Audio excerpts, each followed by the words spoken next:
Daily use English sentences. पैसो ख़र्च करणु आसान आहे पर कमाइणु ॾुखियो आहे. It is easy to spend money but difficult to earn. इहो बहस करण जो वक़्तु नाहे. It is no time to argue. उहे मामूली ॻाल्हि ते विड़ी रहिया आहिनि. या तव्हां हिन जुमिले खे सिंधी में हीअं बि चई सघो था, उहे मामूली ॻाल्हि ते झगड़ो करे रहिया आहिनि. They are quarreling on trifle. तव्हां छा करे रहिया आहियो? What are you up to?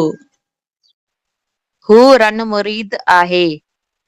He is handpacked. असांखे जल्द निकिरणो पवंदो त जीअं ट्रैफ़िक खां बची सघूं. We need to leave early to avoid traffic.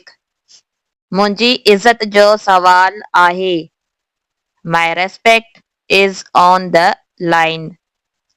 हुननि अॻु में ई तक़रीब लाइ सभु बंदोबस्त करे छॾिया आहिनि. They have already made all the arrangements for the event. मां नाविल पढ़ी रहियो हुअसि जॾहिं बिजली बंदि थी वई. I was reading a novel when the power went out. जॾहिं ॿिया ॻाल्हाए रहिया हुजनि त तोखे उन्हनि जी ॻाल्हि में दख़ल न ॾियणु घुरिजे. You should not interrupt others while they are talking.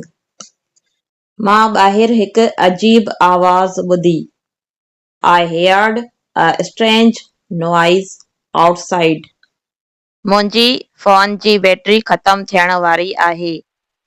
My phone battery is running low. Thanks for watching. Allah Hafiz and take care.